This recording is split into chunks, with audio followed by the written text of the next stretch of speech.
Good morning, everyone. It's a nice day here. I was in the garden yesterday for a long time and very proud of myself. I got vegetables in again. It's a good time for some, like peas and mustard greens. I'm going to put some ginseng out. What else do I have ready to go? This is a good time to put out broccoli and cauliflower and beets. Though the beets is one of those things. If we get another really good frost and everything's already up, but I could cover them with plastic. That might work. Nope, tomatoes, though, or they're already coming up as seedlings in the house here. Can't put those out. They can't. Even if you cover them, they can't. They don't. Nope. Tried that. Nope, didn't work. Okay, so let's get going here.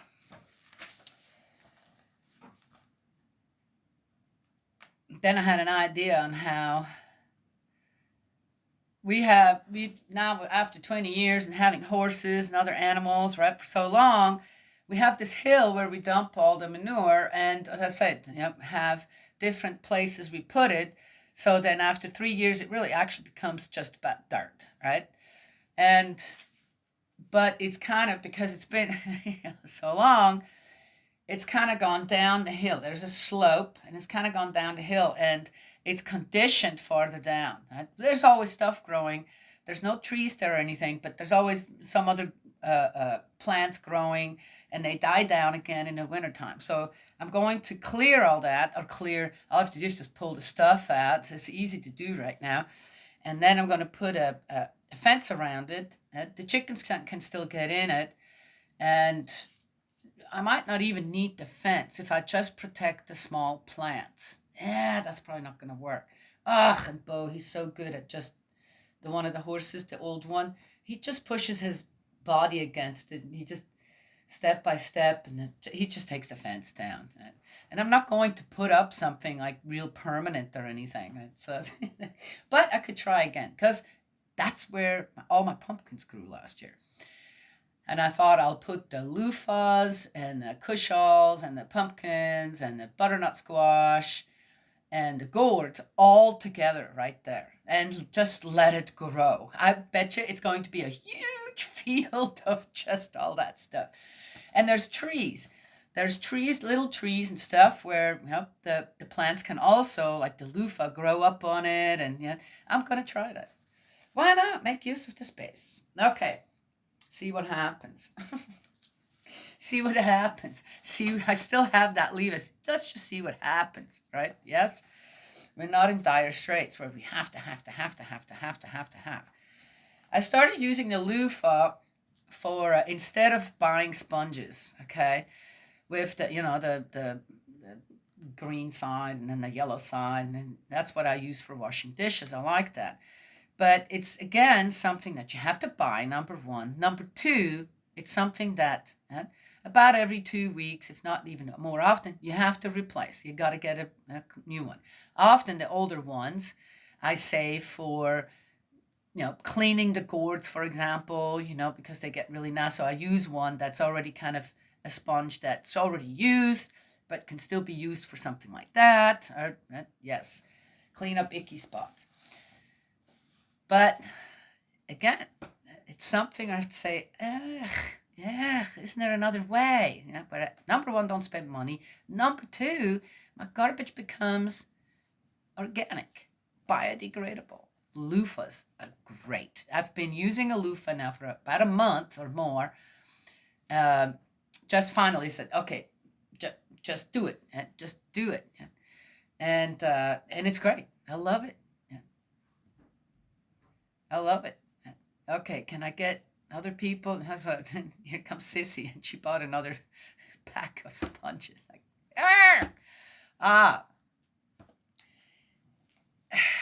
it's the mindset. Right? Our mindset's not all the same. Why not?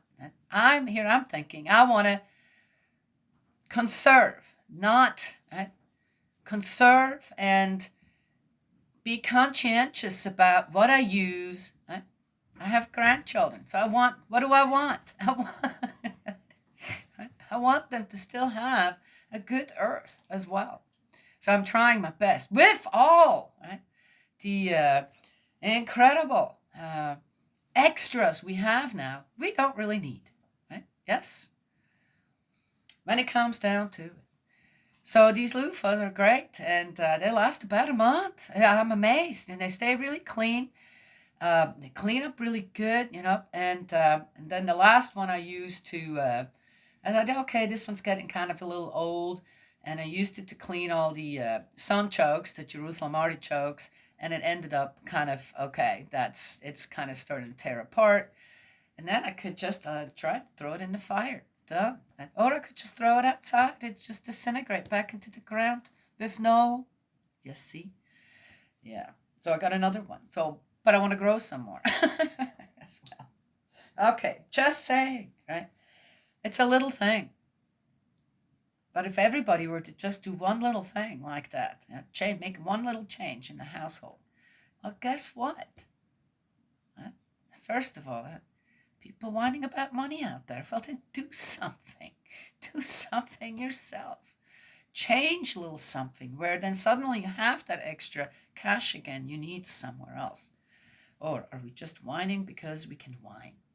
Yes, I know that some people out there are having it really rough right now. Hard time paying the rent, this and that, because of whatever's going on. I get that too. Yet, again,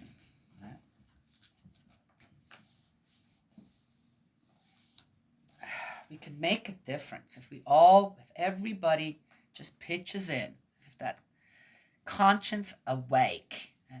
I was reminded of that not everyone's conscience is actually activated. And that actually makes a lot of sense.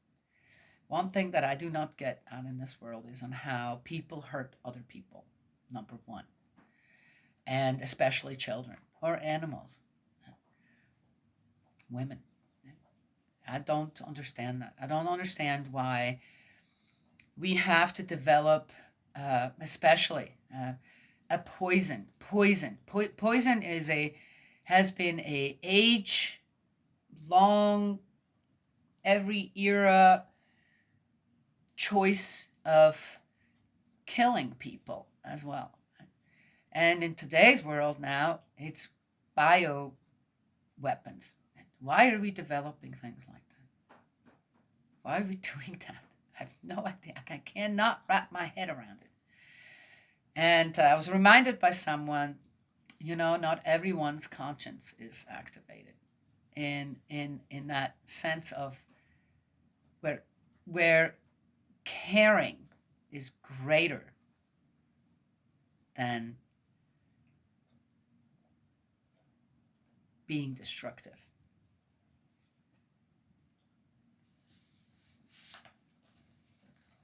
All right, so let's get into Leviticus 11. Rules concerning the clean and unclean. Well, anyway, that pack of sponges that my sis bought, didn't need to, just did, okay? And again, it's not because she doesn't like the loofah, it's just she thought probably, we don't have any, I'm going to get her some sponge, not thinking, right? Why is she doing that? Why is she using a loofah now? Why doesn't she just say she needs some sponges, right? So communication there too. I should have said, don't buy any more. I don't want any more in the house. We're going to not use any of those anymore. It's one little way. I didn't do that. Right? You see? Okay. It goes both ways a little bit. Right? One has to be clear with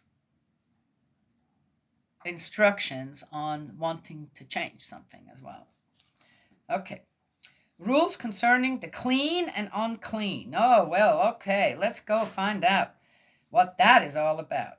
Clean and unclean animals and why that is. I don't just want to know, be told what animals. I want to know why. So let's see if we're going to get it. Leviticus 11. On land. Yahweh spoke to Moses and Aaron and said to them, speak to the Israelites and say, of all animals living on land, these are the creatures you may eat. You may eat any animal that has a cloven hoof divided into two parts, and that is a ruminant. Okay, they roam from place to place. A ruminant. Oh, interesting. Uh, I'm not sure about sheep, but I know about goats. No, not sure. I think cows have that too. Horses don't have that. They have two stomachs. Goats have two stomachs, and they're called rumens. And I wonder. Oh, interesting. Well, I never even thought of that.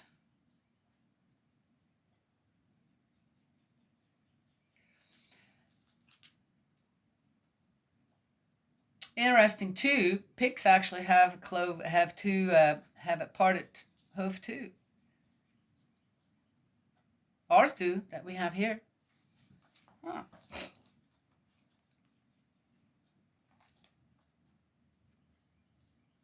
Oh, okay. All right. The following, which either chew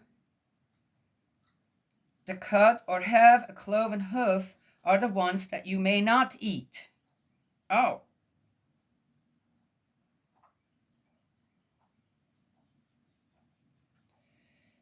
Oh, except for, so there's exceptions. So you can eat those, but then there's some that you can't. What? Okay. What? Let's read this one more time. Did I miss something here?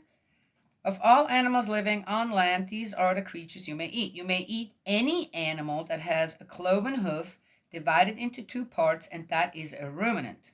So it has two stomachs. The following, which either chew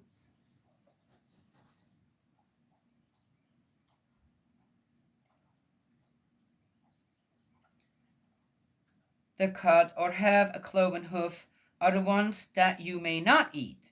You will regard the camel as unclean, because though it is ruminant, it does not have a cloven hoof.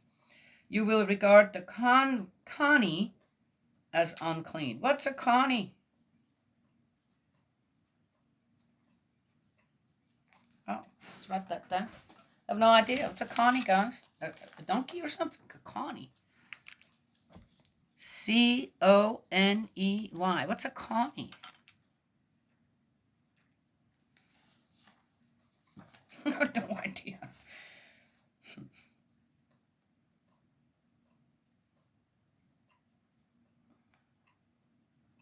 All right.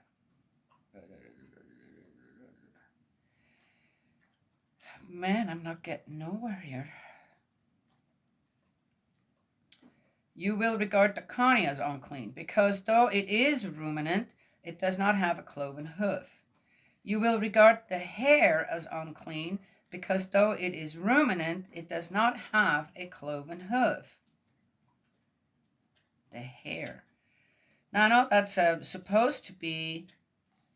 Let's find out what the difference is between a hare and a rabbit. I mean, I don't get that. Okay, let's find it. I'm going to check that out. Because though it is ruminant, I don't think that has to do with two stomachs. That rabbit doesn't have two stomachs. I guess I have to find out what ruminant actually means. It's good to know the exact what people accept as a definition of a word, that then you're actually not saying something wrong. Does not have a cloven hoof. You will regard the hare, okay, does not have a cloven hoof. You will regard the pig as unclean. Oh, okay, no pigs. Because though it has cloven hoof divided into two parts, it is not a ruminant. It's true. Pigs are a ruminant. Maybe that means that they only eat vegetables. And pigs do eat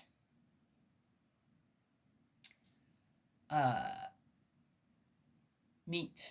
Omnivores. They're omnivores. But you can keep them as just feed them on. That's possible. You will not have, you see, the one thing.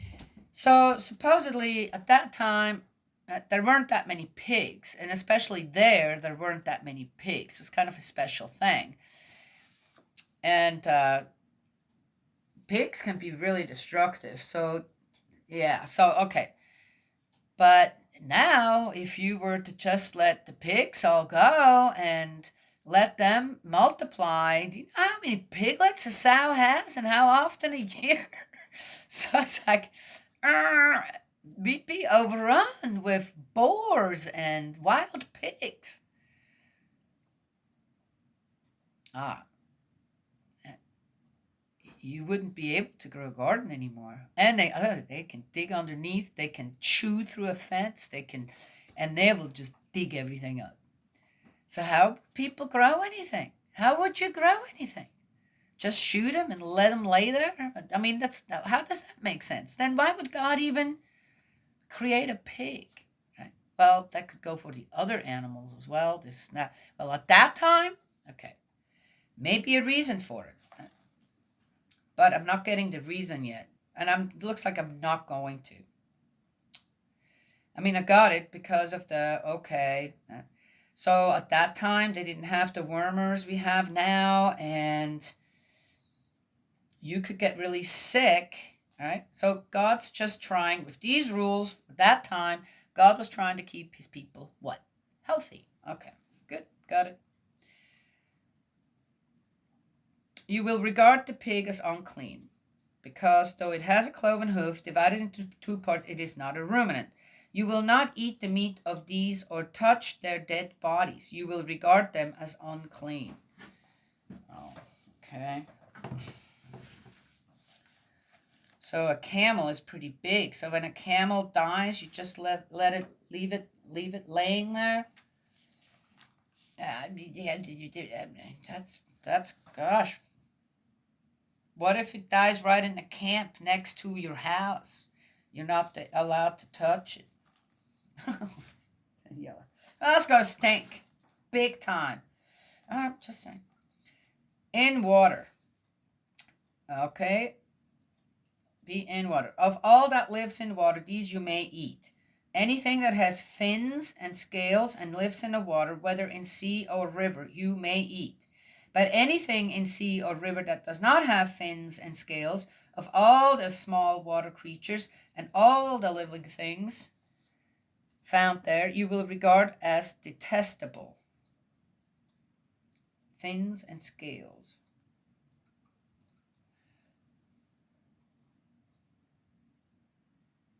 So a shark doesn't have scales, neither does a whale. Oh. Well, okay. You will regard them as detestable. You must not eat their meat, and you will regard their carcasses as detestable. Anything that lives in water but not having fins and scales, you will regard as detestable. Okay. I wonder why God is so adamant about, okay, these are all creatures that he created. How could they be detestable? Is a whale detestable? Okay, to eat. Right? You don't eat it. Why not? Okay, my thinking is, again, that God's kind of trying to protect some of the creatures already. Right? He feels the need to let the people know that's what you can eat. There's plenty of that around and going to go around. This is what you don't eat, because what is going on in the world right now? It would be interesting to see, and in the past as well, which animals were on the endangered species list and for what reason. Did God already know what we're capable of, on how what we could make out of creation out there, and that we would forget that what he created out there is to sustain us, not to profit from it, not to sustain us, to survive. Right? Yes? But not to profit in the way that people are profiting from certain things when it comes to animals and the way they're being killed. Right? Yes? Or even eaten. Right? Interesting. God does not know the future. He says himself, I do not know the future. Right? Yet, he already knew us so well that he had maybe the vision of, I don't really want to think they would go that far, but they could. So rules are being laid to, okay, you get to do this, this, this, and this. Now, pork is one of the main staples in many countries. It's cheap. It's because it's so easy to raise, right? Yes. Also, when we butchered our pig here, it got cleaned out first, right? Yes. So, why would we do that? Right? So for 2 weeks, it was only fed corn to clean out its system. People did not know that at that time, right? Well, we've advanced now, so we know. Right? Oh, do they do that wherever these pigs are? I hear that pigs now, some of the stuff that you're getting in the store, pigs are being fed plastic, garbage. Okay, your garbage is being fed back to the pigs. Then that's what you eat. Kind of baffling. Is it true? Well, it seems like it is. And the person that came out with it said, I have to let people know about this. Yeah, it's now in deep water. Right? Yes? Why? He's telling the truth. He should be a hero. He should be sitting on a bench somewhere. Okay. And yellow. Sorry, couldn't help myself. So, right there. And let's see, shrimp. Oh, shrimp is one of my favorites. Shrimp do not have fins, but they have scales. So is that acceptable to eat? Okay, the lobster thing. I mean, I've never eaten lobster in my life. You know why? Because first of all, in Switzerland, seafood isn't a big thing. We have fish with scales and fins, and there's plenty of them. Rainbow trouts, this and that. And but otherwise, there's no shrimp, there's no lobsters. That's all ocean food, and very expensive. And the first time I saw how they actually cooked a lobster, which they are thrown alive in hot water, that was it. I'm never going to eat a lobster. Not if it's cooked like that. Sorry. Oh, but it's just, whatever. People can think of that however they want to. I don't care. How about crabs? Crabs. Oh, I love crabs.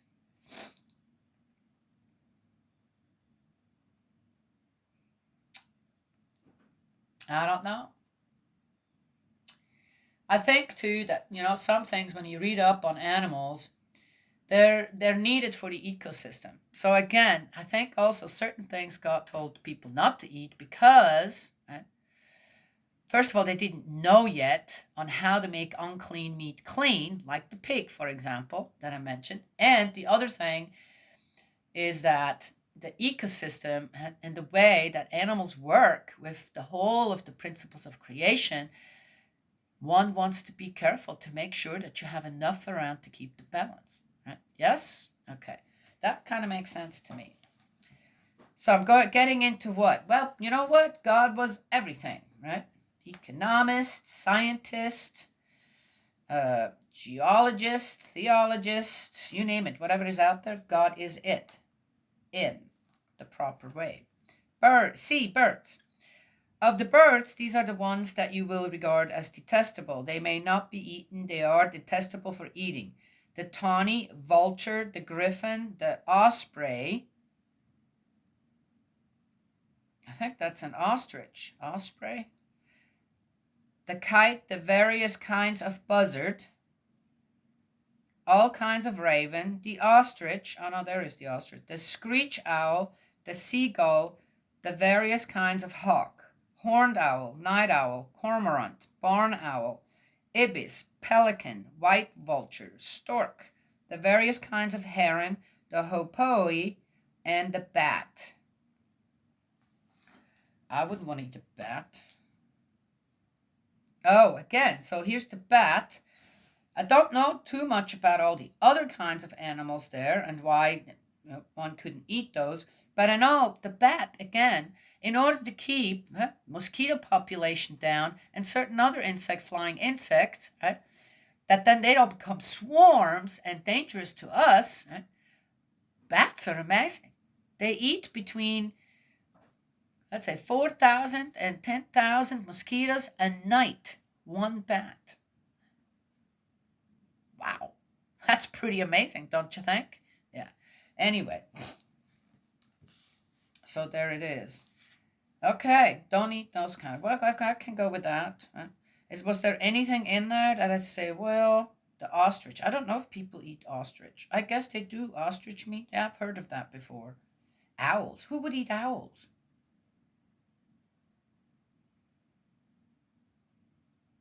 As I said, be interesting to see the difference between the animals that God is suggesting to us to eat and the ones not. Even to the point of you detest them. Right? You do not want that in your system. Right?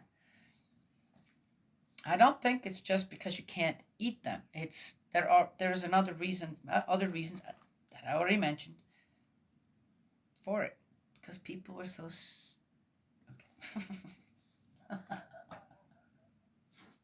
Stupidness of thought. all right, Daniela. Winged insects. All winged insects moving on 4 feet you will regard as detestable for eating. Of all these winged insects, you may eat only the following: those with the sort of legs above their feet. What? Oh. Which enable them to leap over the ground.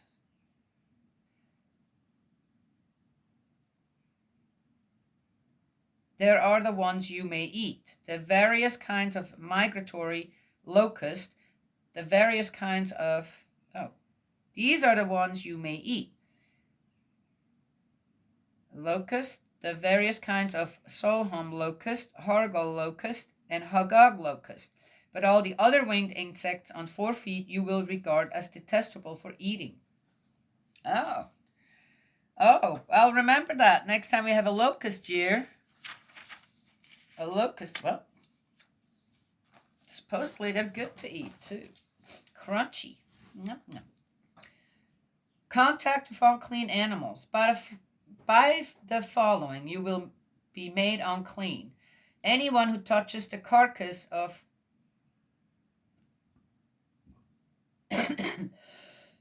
of one will be unclean until evening. Oh, anyone who picks up their carcasses must wash his clothing and will be unclean until evening. Animals that have hoofs but not cloven and that are not ruminant you will regard as unclean. Anyone who touches them will be unclean. Those 4-footed animals which walk on the flat of their paws you will regard as unclean. Anyone who touches their carcasses will be unclean until evening. And anyone who picks up their carcasses must wash his clothing and will be unclean until evening. You will regard them as unclean. So the other thing too, here on how clean and unclean is presented is clean's good and unclean is bad. But I don't think that's what it is either, right? Yes? I don't think that's what it is. It's just, again, okay. So here it says, we read before that if someone touches something unclean, this not they have to make a sin offering. Okay. Well, here it says you're just going to be unclean until evening time if you touch something, and then if you have to carry it off, which obviously is permitted, it sounds like, then you're going to be unclean until you have to wash your clothes, this and that, and you're okay. Oh, well, that sounds a bit different again. Now they amended things again. Okay. I said, okay. So am I overthinking? Really? Or am I doing a little bit deeper study and going, you guys really flip-flop with all this, right? Just wondering.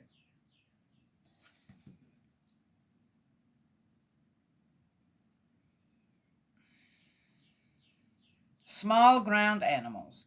Of the small creatures which crawl along the ground, these are the ones which you will regard as unclean: the mole, the rat, the various kinds of lizard, gecko, koa, leta, chameleon, and tinshamet.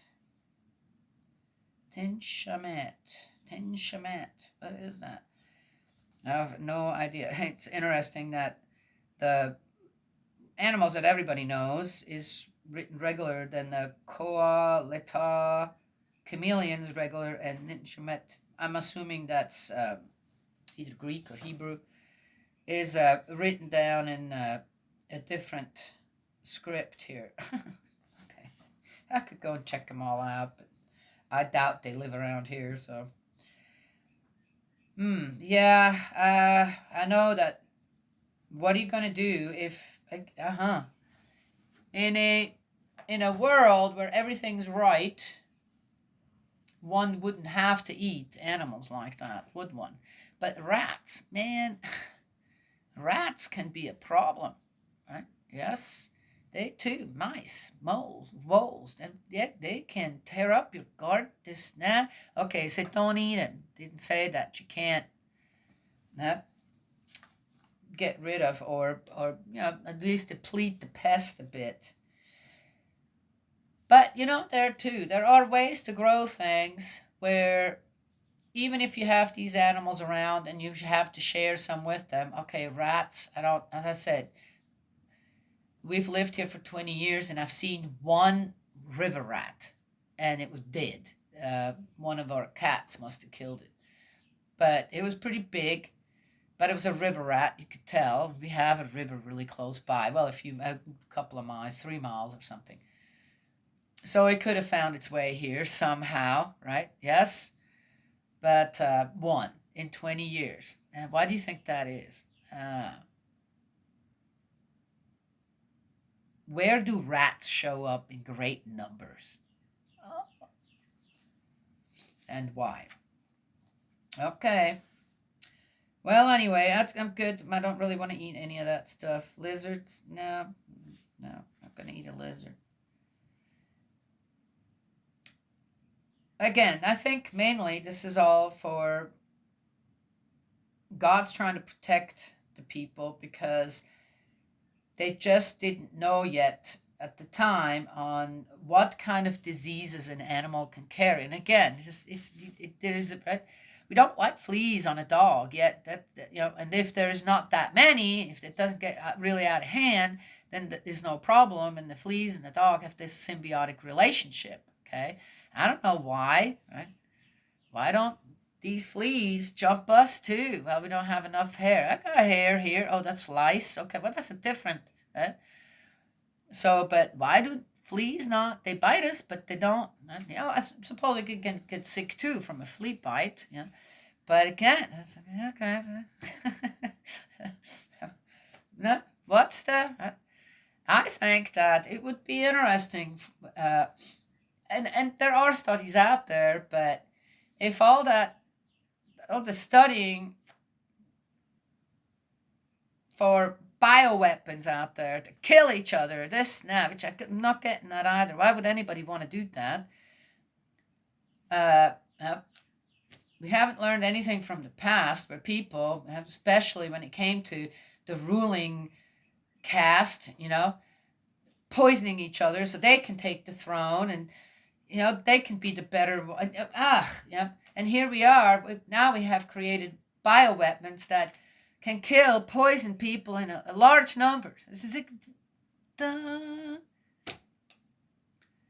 the stupidity of, that's what it was, the stupidity of thought. That's a guru who said, the stupidity of thought. And then, what's the side effect?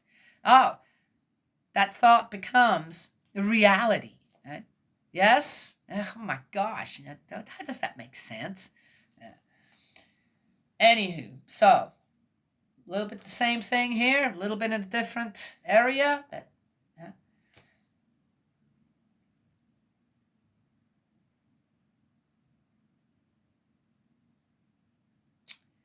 with the one thing that God knew, with the knowledge, the possibility of knowledge and greatness and to evolve our heart to mind, right? He knew that was there, right? Because he knew what? It's God. He knew, right? Yes? He says it's only going to be a matter of time when they start inventing things and this and that and I don't know what. Yeah?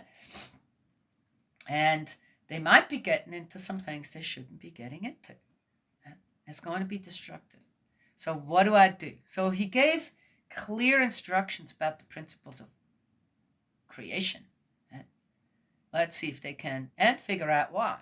It doesn't say here exactly why. Haven't figured it out yet why. It doesn't say. It just tells us what not to eat and what we can eat and what to do when you have touched something or carried something that's dead, and on how to treat oneself until evening time. Right? Yes, that's it. That's all I'm getting here. Right? Yes, because people weren't there yet, as we are now. That is why you read the Bible with eyes open to the world today. Right? Yes, and kind of wonder a little bit. Okay, I'm looking at the world today. What are the leaders doing out there? Even it doesn't matter where it's at. It's not just about government leaders. Leaders everywhere, in every sector of our lives. What are they doing? What are they actually doing? How are they leading the people? Are they really truly leading the people according to the absolute best for everyone? Or do they lead with their own desires? Yes? Of things that shouldn't be there. Ooh. I bet there's a lot of unclean leaders out there. Don't touch them. Daniela, I can't help it. Oh, but just think. All that money that they put into destructive things, and to just, as I said, into trying to understand better. Okay, what does this mean here in the Bible?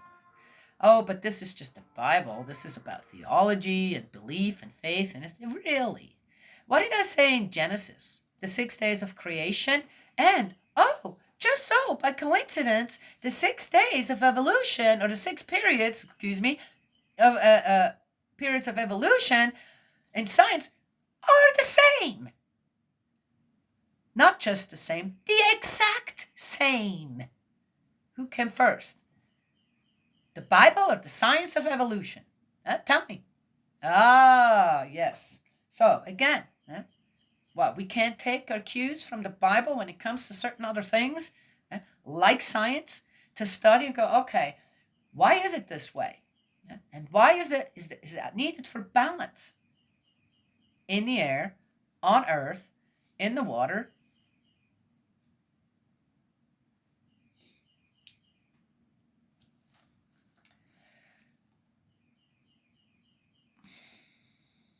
There's one thing that I see out there, and that is that, again, for mostly for people, real selfish desires, selfish attitudes, selfish just agendas, this and that, just for their own gain, position, power, greed, whatever it is, jealousy.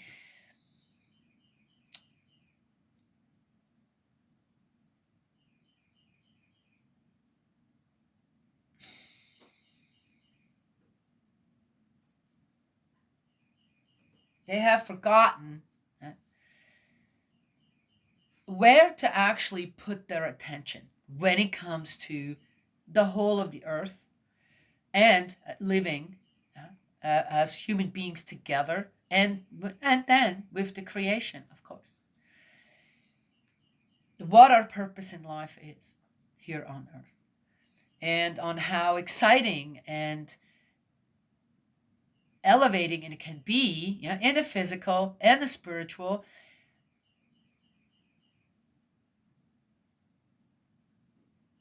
to discover things, not exploit things. Discover, and then gain greater understanding on how everything functions here together.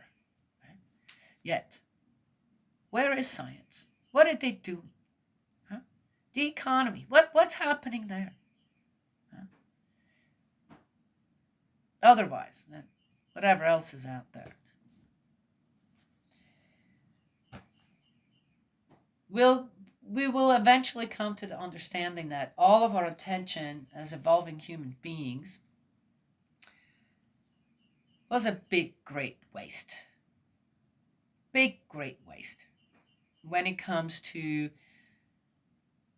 what we should study, where we should study things, how we should study things, and gain greater understanding of what all this here means, how it all works together, and how wondrous it actually is. Right? Yes? Well, in the meantime, there's billions of dollars going into another jet, into more guns, into more, as I said, biowarfare stuff, and yeah, and it might be something completely different that will do us all in, huh? Okay, I'm just saying. Can't help myself. Anywho, so that's one thing with all the psychics and mediums and this and that out there, that they haven't figured that out yet. One psychic actually, some spiritual medium yesterday, very well known, I'm not going to name the name, goes, yeah, I'm sitting here in a room, I'm sitting here and the whole room's full of dead people. I'm going,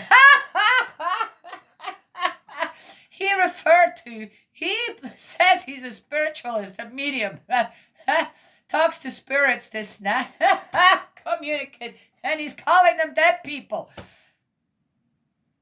Just saying. Right? Yes? I mean, it's like, what's like, I'm going, well, you already got me. Then he did the reading right there. I'm going, and it was so basic. It was like, people believe this? People, and oh, wow, he did that right there. I'm going, huh? Thankfully, I went to the comments. I'm going, oh, not everybody is that dumb. Oh, good. The stupidity of thought. People, where are you with all this? Okay. Daniela, get going. I know I can't help myself. Oh, this gets me going. Oh, jeez. I should not have watched that video with that guru. No, it was good. He has this amazing way of just, there's a bullseye and he talks all the way around in the circle, but you never really gets you to that bullseye, which is, I already know what he's talking about, but the people, are they going to get what he's talking about? They're all sitting there going, and I'm going to have no clue what he's saying. All right. Daniela, okay. Further rules on contact with things unclean. Of all the small creatures, these are the animals which you must regard as disgusting.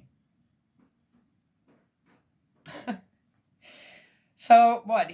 God created disgusting things? What for? Oh, again, okay. What are the translations? How does God actually really mean that? It's mainly says, don't leave it alone. Don't mess with it, right? Because it's needed for what? Okay. Anyone who touches them when they are dead will be unclean until evening. There you go. Any object on which one of these creatures falls when it is dead becomes unclean. Wooden, utensil, clothing, skin, sacking, any utensil, whatever. Must be immersed in water and will remain unclean until evening. Then it will be clean. If the creature falls into an earthenware vessel, the vessel must be broken. Whatever the vessel contains is unclean. Oh, that's interesting, because I had a mouse, though it didn't mention mice before, wolves. Okay, mice, I'd say, are included in all that. I had a mouse fall into a container one time that had something in it. And it did die in it. Did it die? And I couldn't use the container anymore. I just like, okay, no, I felt like the whole container was just contaminated now. So it's odd. Yeah. Oh, wow. Interesting. Huh? So we somehow naturally have an aversion of disgust when certain things happen with our other regular food. If something, as I said, an animal gets into it.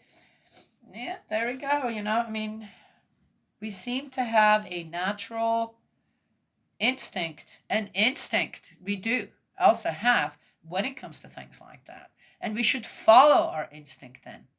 That's a good according to the Bible here, that's a good instinct, right? Yes. Yeah, don't follow them other instinct because you don't know what you're doing. But this is interesting. That just came to my mind. Any edible food will be unclean if the water touches it. Any drinkable liquid will be unclean, no matter what its container. Anything on which the carcass of such a creature may fall will be unclean, be it oven or stove. It must be destroyed. Whoa. For they are unclean, and you will regard them as unclean. Although springs, wells, and stretches of water will remain clean. Oh!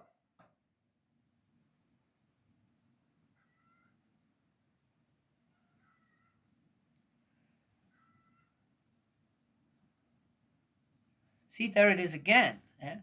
Then why not? Well, if you find one of these animals dead in the river, how come that doesn't apply then? Well, that's flowing water. Exactly. So as long as things are keep moving, even with animals that die out there in certain places, it's fine, right? Because that's still balanced. But in the way that we live our life and how we store things, this and that, something can become contaminated very quickly. I said that with it. When you kill a chicken and you take the inside out, you got to be very careful that you don't break their the urine sac and where the feces go through, because it takes no time at all, and the meat is, I mean, literally, it takes very little time for the meat to get contaminated. Interesting. Yeah. And then it becomes harmful for us to eat. Yes? Okay. God had to teach all that, it looks like. I don't know. Were people that dumb at that time? I mean, they had to eat until then, before they got all these instructions. It's not just about restoring one's spirit. It's also one's system. Okay, well, maybe. I don't know. Sounds like it. See? Yeah. Anyone who touches one of their carcasses will be unclean. If one of their carcasses falls on any kind of seed, the seed will remain clean. Oh!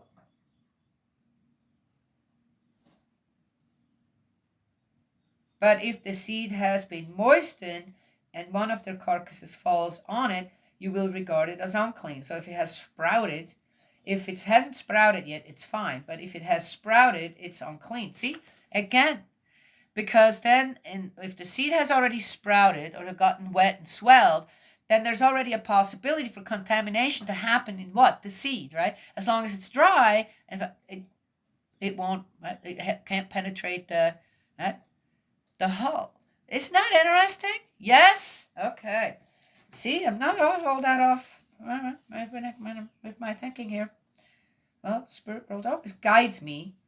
It just depends on how I understand it properly. It is such an unexplored area in everyone's life, all around the world. This kind of thinking. If one of the animals that you use as food dies,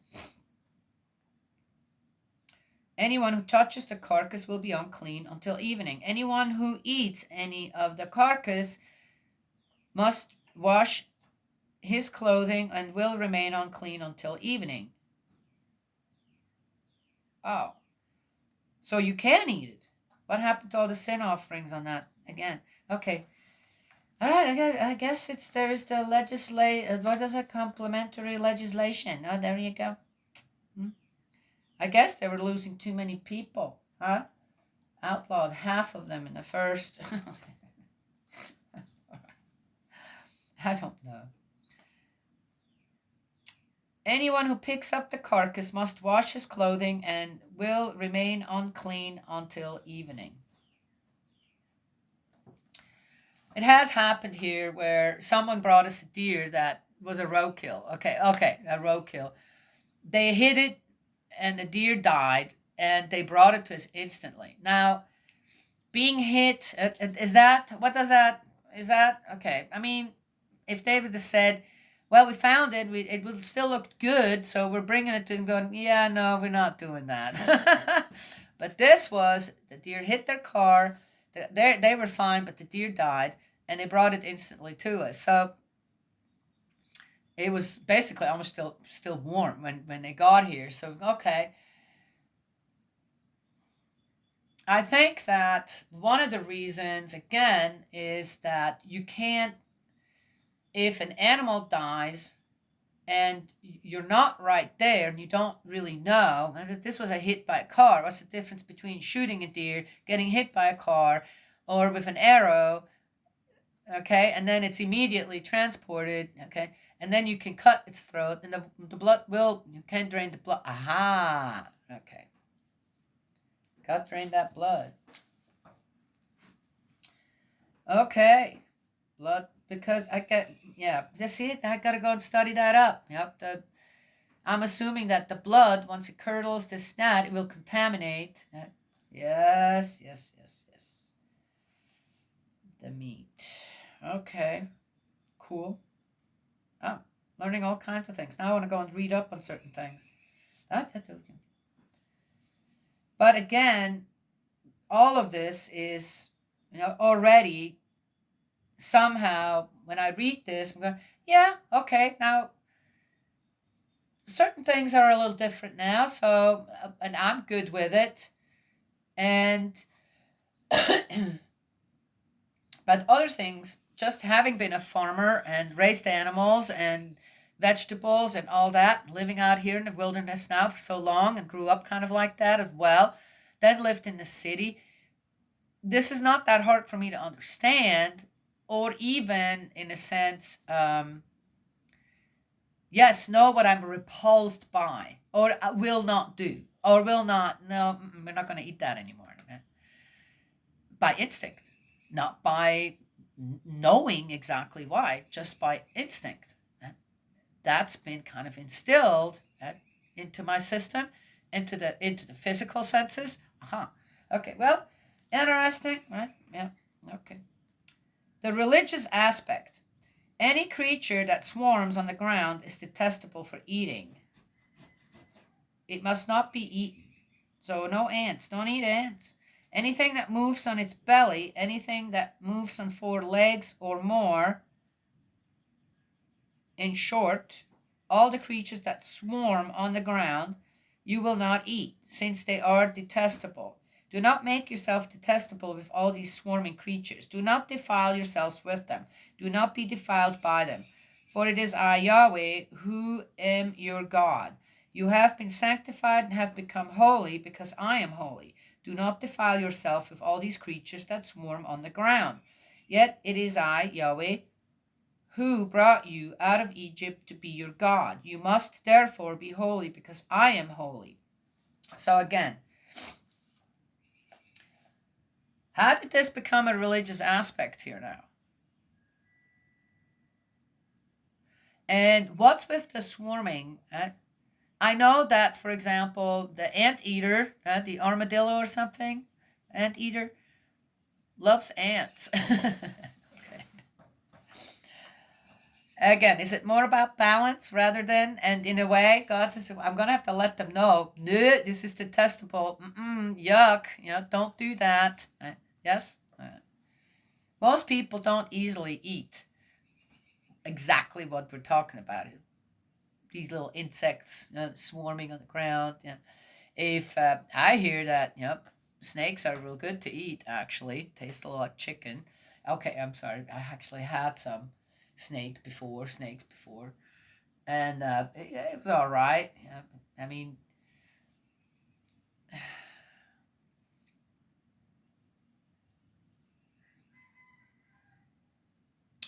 I don't know.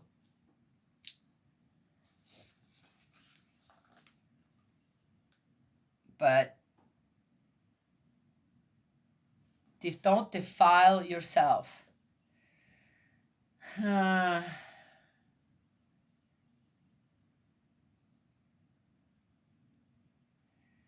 not sure with how I'm trying to understand how that is really, how that is meant. And again, I feel like, I mean, defiling yourself in a way means you're lowering yourself to something, right? That's not good. So is God trying to teach the people in the physical to be aware of certain things that are not necessary, right? then to be able to, the people would understand better than what goes on with their spirit as well. I'm not sure, but could be. Conclusion. Such is the law concerning animals, birds, all living creatures that move in water, and all creatures that swarm on the ground.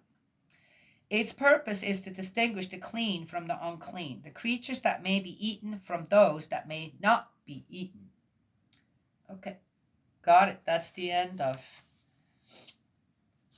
I had already circled that, of 11. Interesting, clean and unclean.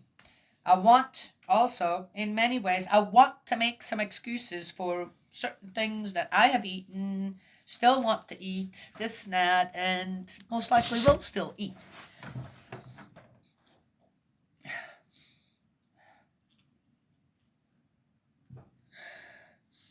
Oh, there's an interesting smell of incense in our house suddenly. I know I didn't. It's not coming. There's no wind or anything going on out there. It can't be coming from the chimney or from the. It's not the dog. Oh.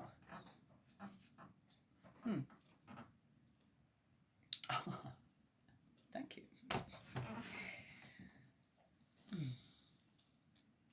I think that, in a way, the smell reminded me of that. We use certain things, certain plants, as incense. Incense is mentioned. That's a pleasing smell to Yahweh, right? Yes. Clean the air, cleanse the air. And there's plants that do that, spider plants. I don't know the Latin name for it. They call it spider plant. And do that. There's certain other plants, or you have them in the house. They clean your house, like what you plug in, right? Yes? Or open the door every once in a while. That helps too. Open your door and windows.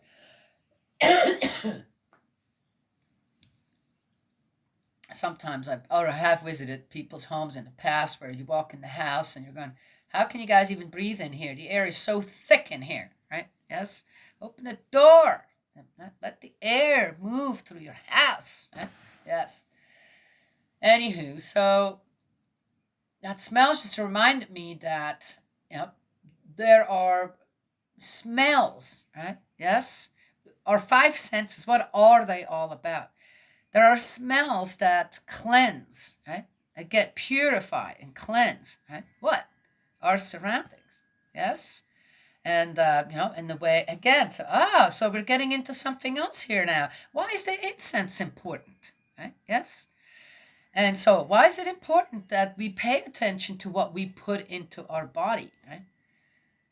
Securely. There you go. Huh? Well, there you go. Yes. I've often tell people especially when, another relationship broken, another thing didn't work out with someone they loved and they loved them to begin with, is how long do you give yourself between relationships? Do you give yourself enough time? I would say 2 years, right? Get to know someone for 2 years. Don't get intimate. Yeah? Just be friends. Don't do more than you would do with your friends. Okay, all right, get that. Just saying, okay. I know how people's minds suddenly, but you can have friends with special benefits. Yes, maybe you do that. Maybe some people do that. It's not what I'm talking about. So, be friends. Just friends. Do what friends do. Get to know each other really well. And see where that attraction, that stirring in your heart, where that's going to lead in those 2 years. And the thing is, then, if you had past broken relationships, where it's either your heart got broken, you broke someone else's heart, you get rid of that baggage on your shoulders to be ready for the next relationship. Maybe if people were to give themselves the time to clean that baggage off themselves, again, with what too? A ritual. In a way, yes, a cleansing ritual, where you're not just jumping, right to the next person and do everything, again, the same way.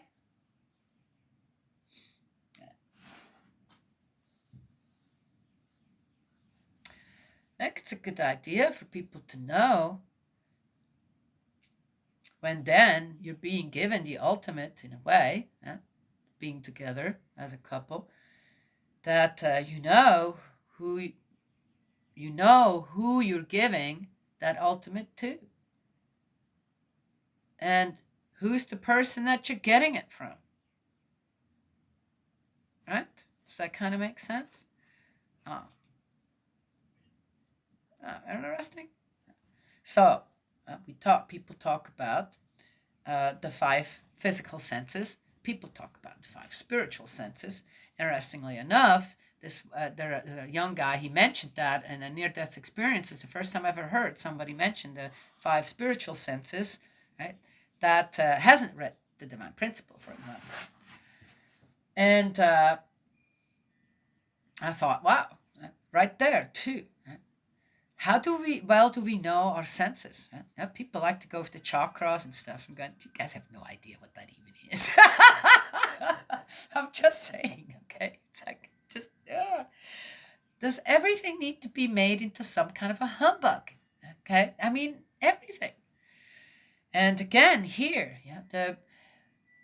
our senses clearly are indicating to us that this is okay, this is what we should stay away from. If we do not have the knowledge, right, and then the conscience to decide according to our thoughts, our mind to heart, heart to mind. Yes? Does that make sense? Yeah. So, again, that guru is not far off. The stupidity of thought. All right, we're still learning. It's okay. Okay. But interesting on how, again, a passage like that, Leviticus 11. Yep. How are we actually living our life? Now, as I said, bioweapons out there are being produced. They are. To kill each other. I mean, big time. Right? Yes?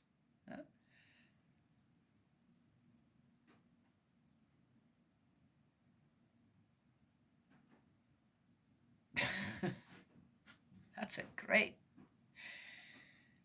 Somebody had that thought. People went with it all over the world. Yes? Well, anyway, so there it is.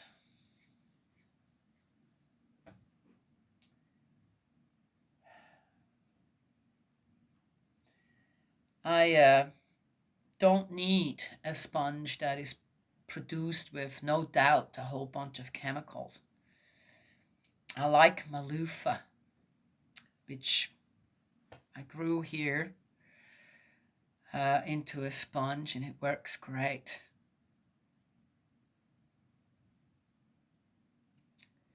Do we really need all them chemicals that, once again, here in the United States, in a small town, has caused great devastation? Because on top of it, someone made a bad decision.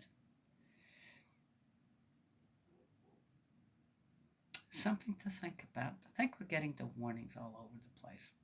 Yes? Well, anyway, interesting Bible reading this morning. Clean and unclean. Oh, okay then.